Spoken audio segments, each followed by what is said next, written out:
when you acting like a little beta baby. Ladies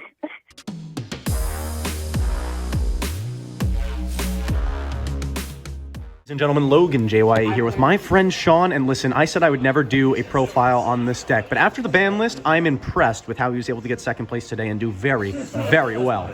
All right, Sean, what'd you play? All right, I played the most sinful deck. Well, maybe not for this format, but one of the most sinful decks.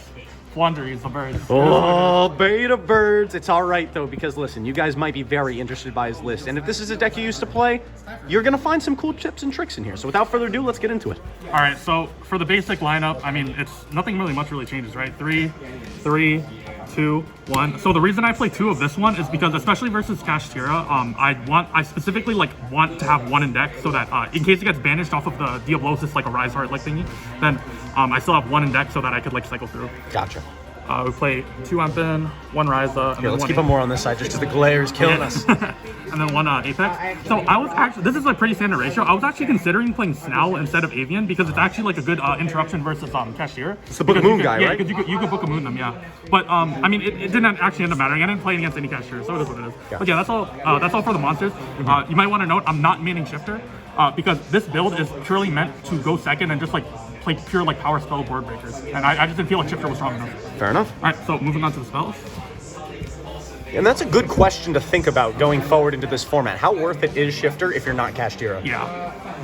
And even the other deck that you might want to find that you think it might be good against, which is Branded, is that they can sell in on 2 interruptions through it. So it has diminished returns for the mode deck. So yeah, I decided. So the format, obviously. 3 Advent, crazy card, obviously. So I played two of this card. So the reason I play 2 is just the reason why I play 2 Toucan is because I don't want this card to get banished off of the 8 cards that are banished versus Kashtira. And this card by itself, I consider it a power spell because this card today, especially, I've broken so many boards just because I loop Ryza, loop Empin, and just keep tributing over everything. It was crazy. So for the board breaker parts, we have the 3 Book of Eclipse. I mean, that's pretty standard. The one really interesting card I think that I'm playing today is the 3 copies of Mindcon, or Enemy Con. So the reason why I'm playing this one specifically is because it's a quick play spell. It functions similarly to how you would use Advent to dodge target effect negation, like Imperm. So I played against a Sword Soul, like a dodge Chi Shell, stuff like that.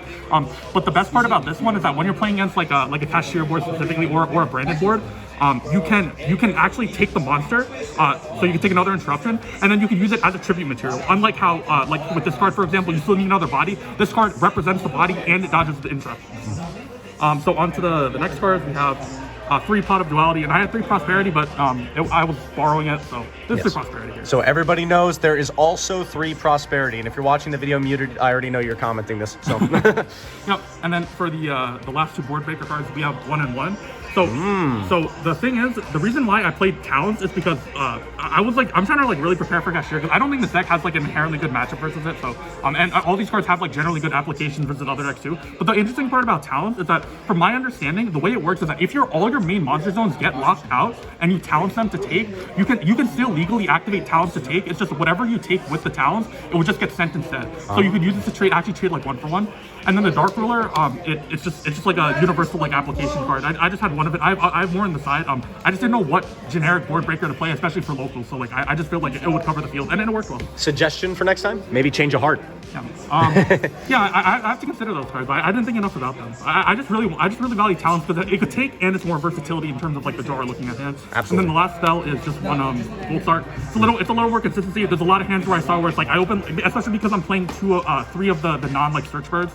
I just felt like this one will get me to 1 of the other birds. You know, it's a nice consistency. Yep. All right, and lastly, for the last 3 cards, the 3 traps, playing 2 evenly, and then 1 of the engine trap, obviously. So the 2 evenly, it's because I'm afraid of Labyrinth. That deck kind of smokes this deck. I'm not gonna lie. Kind of need something for it, and I only own 2. Unfortunately, I couldn't find my 3rd one. I would play 3. I'd probably cut out the Dark Ruler for it instead. Got it. But yeah, I just had to find something. But yeah, that's it for the main deck. It's exactly 40. Should be Perfect. And don't forget, guys, 3 more Prosperity in there. In case you're counting. All right. So this is the most unthought of and messy part about the deck, which is the extra deck. So I'm gonna be honest, there's literally just a bunch of extra deck staples here. I'm only gonna take out the ones that I thought were important. So these are important. This is important. And yeah, that's literally about it. So this comes up if you get Zombie World, which happened to me today, where you can so you can end up using the map or your trap to summon at the end, like to try to summon on their turn. Just get enough bodies on the board, then Phoenix on their turn, and hopefully you could recoup after that by popping the zombie world.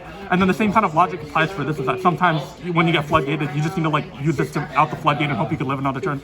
This came up once, none of these came out. All the other cards in the extra deck, like I said, they're not really important.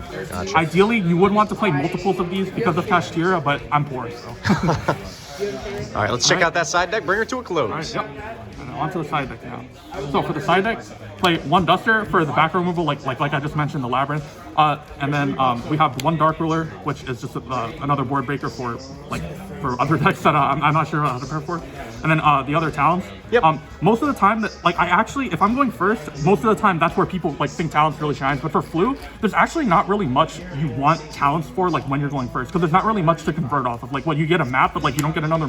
If you already had the map like prior, you don't get another normal summon. You can't get like more searches. So it's like it doesn't feel too high impact. I only like sided this in again going second in some matchups. Gotcha.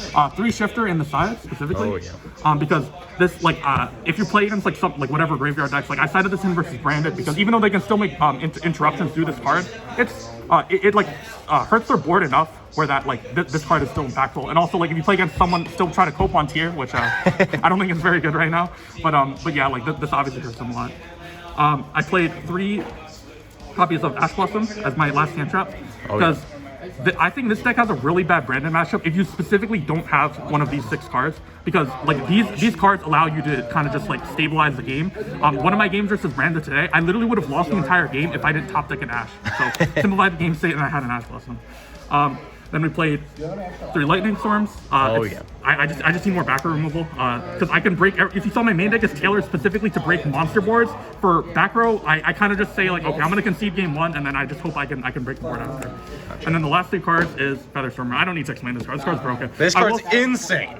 I will say though, my loss today, why I got second, was because this is like my second time playing this deck, to be honest with you. I don't think it's a very hard deck, but what I did not know is that this card you can only actually activate it if you control a winged beast. Right. I thought it was just a winged beast, so I tried to activate it when I only had Ravinas on board, and the guy caught it, and I was like, oh damn, I didn't know it worked like that. So that was a toss for me, but yeah, that's what it is. All right, all good. Lesson learned. Sean, congratulations, great work, and hopefully we'll see you on the channel in the future. Yeah, Logan JYA, sign off. Have a great day. I'll see you guys later. Imagine Peace. explaining flow.